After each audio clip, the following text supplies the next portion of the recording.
계속 진행합니다. 자, 1차 시에서 근대를 여는 세 가지 물건 뭐라고 그랬어요? 첫째,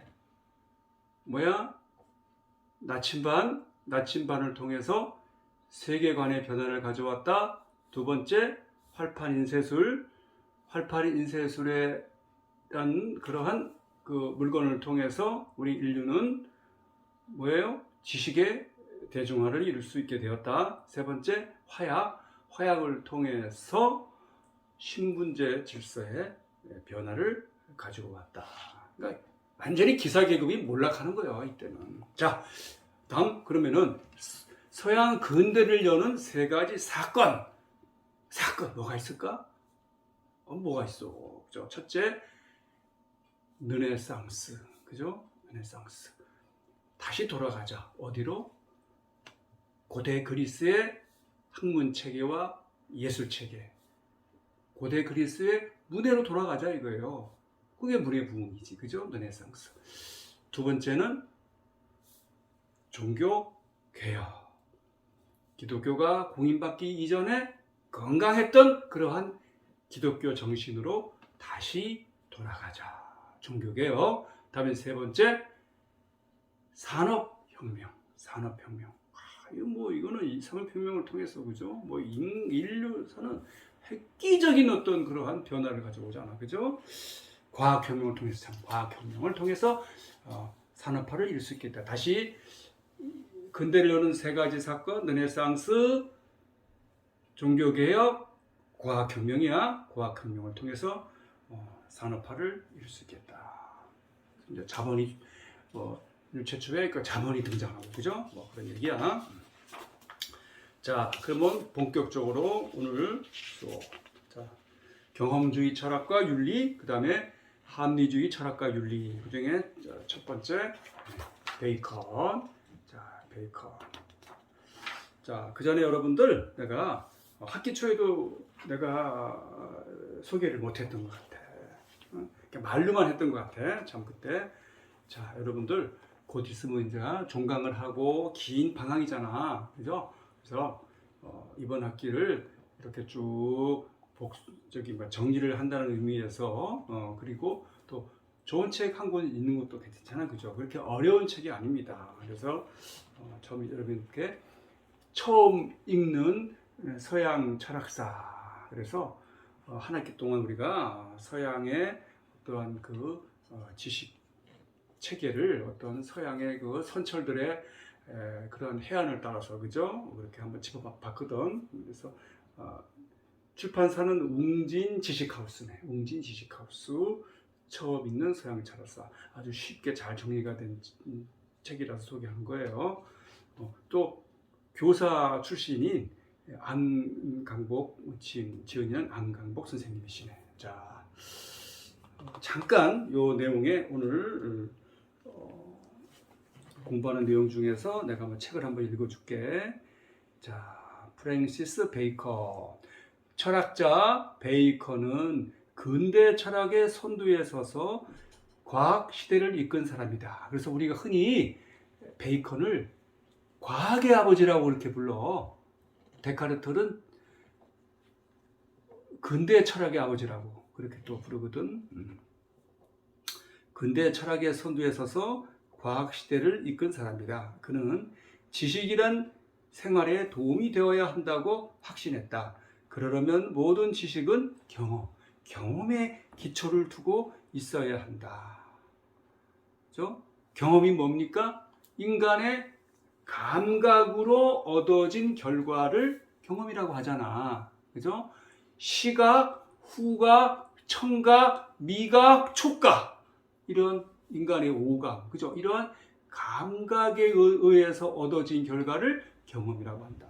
그거요, 그거. 그래서 모든 지식은 경험에 기초를 두고 있어야 된대. 정작 그 자신은 경험에 기초한 그렇다고 이 사람이 대단한 그런 과학적 성과를 이룬 건 아니야. 대신에 베이컨은 그렇지, 관찰과 실험을 중요하게 여기는 새로운 학문적 분위기를 만들어 놓았다. 그렇기 때문에 과학의 아버지라고 불러. 그래서 특히 중세 시대, 그죠? 성경의 권위와 교회가 지배하던 그런 엄혹한 중세의 그러한 분위기를 뚫고서 근대에 파릇파릇한 새싹을 자라게 하는데 아주 그러한 결정적인 그러한 토양을 일구었던 그런 의미에서 우리가 경험주의 철학의 대표 선수라 그렇게 평가한다 그런 얘기입니다. 자, 저업 있는 서양 철학사.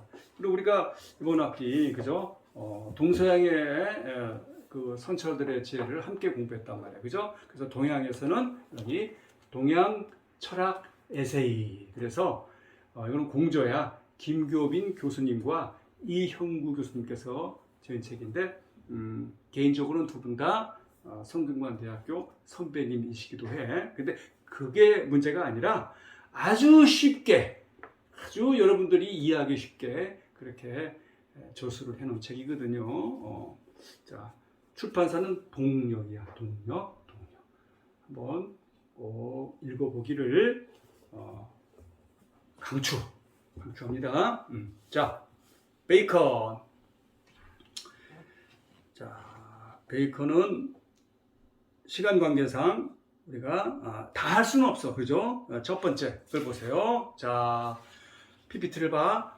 그러니까 베이컨은 아까 얘기했잖아. 실험과 관찰을 중요시했다. 학문을 하는 방법으로서, 진리를 얻는 방법으로서 실험과 관찰을 중요시했다. 그런 얘기입니다. 그러니까 실험과 관찰은 당연히 인간의 감각 경험이 동원이 될 수밖에 없잖아. 그죠? 실험을 어떻게 합니까? 그죠? 인간의 눈으로 확인하고, 듣고, 보고, 이런 감각에서 를 통해서 얻어지는 결과잖아. 실험과 관찰이라는 것은요. 그래서 실험과 관찰을 통해서 얻어지는 지식이야말로 확실한 지식이다라고 그렇게 믿었다는 겁니다. 그 예를 하나 들어줄게. 실험과 관찰이 얼마나 중요한지. 여러분들이 흔히 여러분 어렸을 때 누구나 다 이솝우화를 재밌게 들었잖아, 그죠? 이솝우화 동화책 하나 없었던 학생 없을 거야. 이솝우화 재밌잖아, 그죠? 근데 그 이솝 원래 이름은 아이소퍼스라고 그래. 이 사람이 어느 나라 사람인 줄 알아? 고대 그리스 사람이야. 여러분이 공부한 소크라테스보다 한 100년 정도 선배야.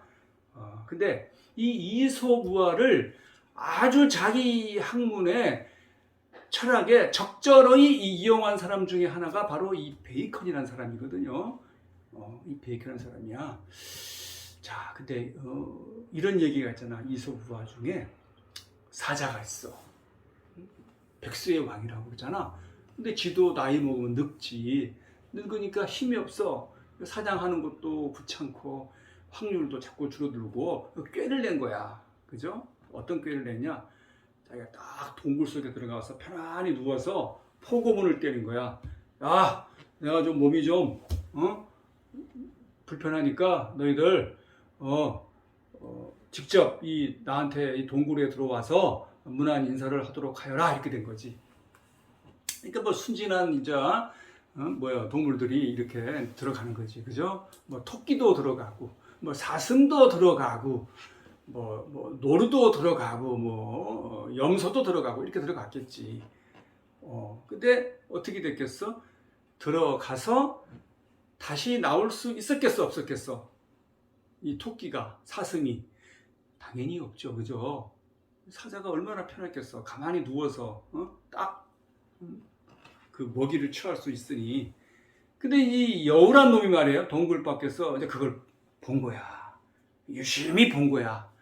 자세히 본 거야. 그걸 뭐라고 그래? 관찰이지, 그죠?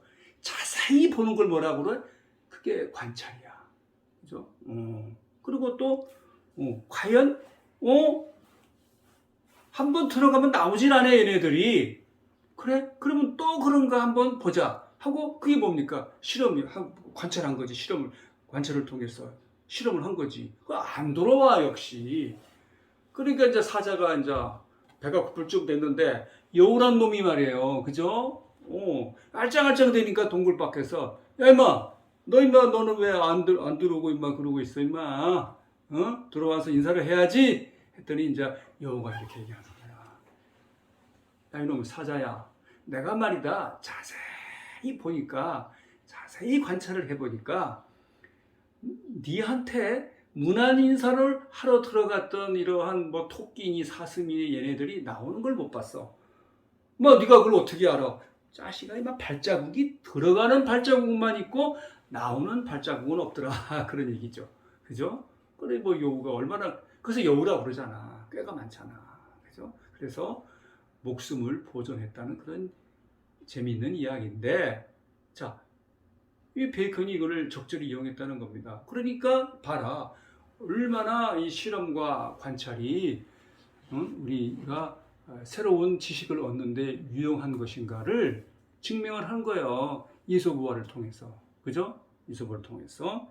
자, 그래서 귀납적 방법이라는 것은 바로 다른 게 아니라 실험과 관찰을 통해서 개별적인 사실을 통해서 뭐예요? 구체적인 진리를 얻어내는 방법. 다시 개별 사실을 통해서 구체적인 확실한 지식을 얻어내는 방법을 뭐라고 그래? 귀납법이라고 한다 그런 얘기입니다. 적어야 돼. 귀납법은 뭐라고요? 당연히 인간의 감각을 통해서, 그죠? 감각을 통해서, 그러니까 감각을 통해서 얻어지는 결과를 경험이라고 했잖아, 그죠? 그래서 개별의 경험을 통해서, 감각 경험을 통해서 얻어지는 그러한 사실을 종합을 해서 구체적인 지식을 얻어내는 방법, 그러한 학문적인 방법을 귀납법이라고 한다. 그러니까 베이컨은 바로 이러한 귀납법적인 학문적인 방법을 선호했다 그런 얘기입니다. 자, 예를 들면은 관찰을 해보니까 대한민국 까마귀 까맣다, 일본 까마귀 까맣다, 중국 까마귀 까맣다, 미국 까마귀 까맣다. 그러니까 아니 직접 이 나라 저 나라 다 다녀봐도 까마귀는 까맣더라 이거야. 그러므로 까마귀는 까맣다. 그렇잖아. 근데 어떤 문제점이 있을까? 이 귀납법적인 방법은 어떤 문제가 있을까? 자, 한번 생각해 보자. 자, 그런데 문제는 이거는 일시적인 거야. 확실한 건 아니라는 겁니다. 명증하지는 않다는 얘기야. 왜? 자, 그런데 근데 안 가본 어느 저기 아프리카 어디를 갔더니 세상에 하얀 까마귀가 있네? 하얀 까마귀가 있네. 여러분, 백조가 하얀 것만 있는 건 아니잖아. 그죠? 까만 백조도 있잖아. 그러면 뭡니까? 그러한 경험의 결과가 깨지는 순간 이 까마귀가 까맣다는 이러한 진리는 그 순간 무너지게 된다. 그런 얘기입니다. 그러니까 뭐냐? 귀납적 방법이라는 것은 확장성은 있어. 확장성은 있으나 확실성은 떨어진다. 멀리 갈 필요 없어. 그죠? 우리 코로나 시대에 우리 인간은 오로지 백신에 목을 말랐다 그런 얘기입니다. 백신이 어떻게 개발됩니까? 실험실에서 실험과 관찰을 통해서 임상을 통해서 이거 해보고 저거 해보고 해봤더니 이것이 코로나를 잡는데 유용할 수 있겠더라라고 해서 백신을 우리가 맞았잖아. 근데 확실했어? 100% 확실했어? 오히려 백신 맞고 불행한 일도 많았고, 그죠? 그리고 백신을 맞았는데 그것도 3번씩이나 왜 또 걸리는 거야? 확실하지 않다는 겁니다. 그죠? 이러한 문제점이 있더라 그런 얘기야. 그럼에도 불구하고 오늘날, 그죠? 우리의 또한 그 인류 문명의 과학적인 이러한 모든 발견이나 발명은 이러한 학문적인 그러한 태도의 그 덕을 입은 바가 크죠, 그죠? 자, 그다음에 두 번째 네 가지 우상이란 뭐냐 하면은, 자, 여러분 이거 착각하면 안 돼 참. 그래서 실험과 관찰을 중요시했다고 해서 베이컨이 인간의 이성을 무시한 건 아닙니다. 근대의 핵심적 가치는 뭡니까? 인간 이성의 부활이야. 인간 이성. 그죠? 신중심의 신화적 세계관, 신중심의 이러한 종교적 세계관에서 억압받았던 인간의 이성이, 그죠? 화려하게 다시 재조명받고 평가받고 부활하게 된 시기가 바로 이 근대거든요. 이것이 근대의 정신의 핵심 키워드 중에 하나야. 그렇기 때문에 베이컨이라고 해가지고 인간의 이성을 강구한 건 아닙니다. 그러한 인간의 이성을, 능력을 바탕으로 해서, 이걸 바탕으로 해서 우리가 인간의 이성이, 그죠? 이성을 통해서 우리가 실험과 관찰을, 그거를 우리가 유용하게 그것을 그렇게 학문적으로 승화시킬 수 있는 거지, 그죠? 다 인간의 이성을 통해서야. 자, 그런데 뭐가 문제가 되냐 이거예요. 학문적인 어떠한 진리를 얻는 데 대해서 뭐가 문제가 되냐. 베이컨은 그것이 바로 인간의 어떤 선입관, 편견이더라 그런 얘기입니다. 어떤 그 권위에 기대고, 그죠? 어떤 종교적인 권위, 뭐 어떤 지식의 어떤 그런 권위, 뭐 이런 것들, 인간의 선입관, 편견, 이것을 베이컨은 우상이라고 명명했다. 우상, 이게 우상이라 이거예요. 그래서 특히 이 네 가지 우상을 조심해야 된다. 그래서 베이컨의 네 가지 우상이라고 그래. 네 가지 우상이라고 그래. 자, 그 첫 번째가 종족의 우상이야. 종족의 우상. 두 번째가 동굴의 우상. 세 번째가 시장의 우상. 네 번째가 극장의 우상. 이렇다 이거예요. 자, 잘 정리하고 있죠? 자, 베이컨의 네 가지 우상이란 뭐다? 그 우상은 뭐야? 베이컨은 인간의 선입관이나 편견을 우상이라고 했다 이거야. 우상이라고 명명했다 그런 얘기입니다. 그래서 어떠한 그 구체적이고 명증한 그러한 진리를, 새로운 지식을 얻는 데 있어서 이 인간의 선입관, 편견이야말로 이것은 너무나 방해가 되는 요소다 그런 얘기다. 그렇기 때문에 이 네 가지 우상을 얘기한다. 자, 종족의 우상은 뭐냐면은, 자, 인간의 잣대로 모든 것을 해석하려는 거. 그죠? 인간의 눈으로 모든 것을 해석하려는 거. 그렇게 설명하려고 하는 거. 이거야말로 편견이다. 인간이 가지고 있는 편견이다. 자, 뭐가 좋을까? 예를 들어서 우리가 흔히 새가 막 지저귀는 걸 가지고 새가 노래한다 그러잖아. 새가 노래하는지 어떻게 알아? 새한테 물어봤어? 그는 인간의 관점에서 그렇다는 거죠. 그죠? 이거야말로 인간이란 종족이 가지고 있는 선입관이고 편견일 수 있다. 그런 얘기거든요. 그죠?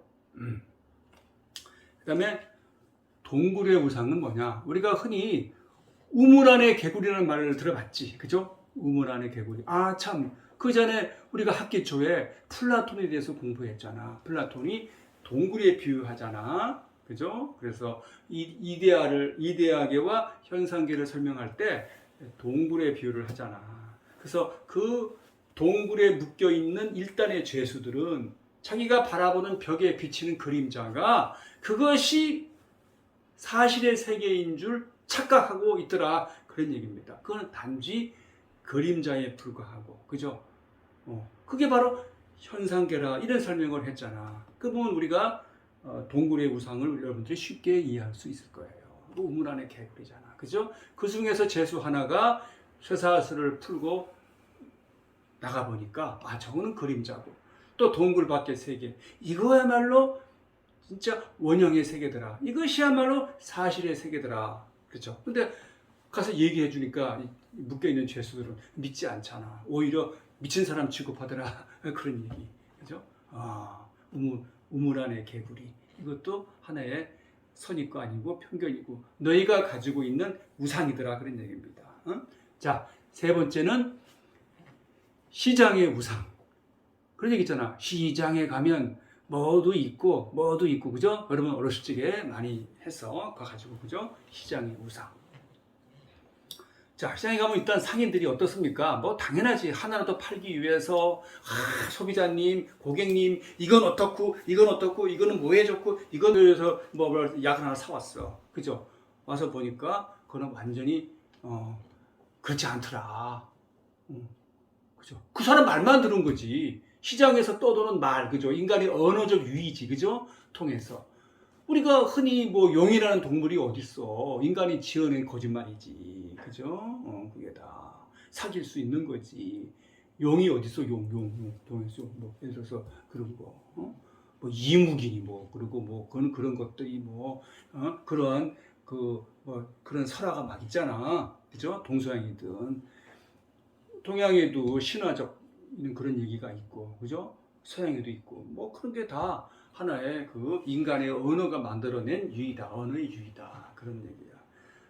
그것도 우리 우상일 수 있다는 얘기지. 다음 극장의 우상은 뭐냐? 어떤 전통이나 권위라면 무조건 믿어버리는 거야, 여러분. 딴 게 없어. 여러분, 내가 떠든다고 다 그것이 올바른 지식이 아니야. 사람은 또 사람이기 때문에 착각할 수 있고, 그리고 이거 분명히 알았던 건데 기억이 안 나서 다른 얘기 할 수도 있어. 믿으면 안 돼. 그죠? 100% 믿으면 안 돼. 그렇다고 사람을 믿지 말라는 얘기가 아니라, 그렇기 때문에 여러분, 한 사람, 무슨 뭐 저 사람이 아주 나와 이념이 같은 정치인이야. 근데 그 사람이 무슨 짓을 하든 신뢰하고 믿어버리는 거야. 극장의 우상이지. 그죠? 저놈이 도둑질을 해도 위대한 나의 우상이고 이렇게 되면 안 된다 그런 얘기죠. 그죠? 도둑질을 했으면 도둑놈인 거야. 그 이상도 그 이하도 아니다 이런 얘기. 무슨 말인지 알죠? 어떤 전통이나 권위에 어떤 맹신해버리는 그런 태도. 이것도 너희들이 우상이다 그런 얘기입니다. 자, 다시 네 가지 우상. 종족의 우상, 동굴의 우상, 시장의 우상, 극장의 우상. 자, 다시 또 3차 시에서 합시다.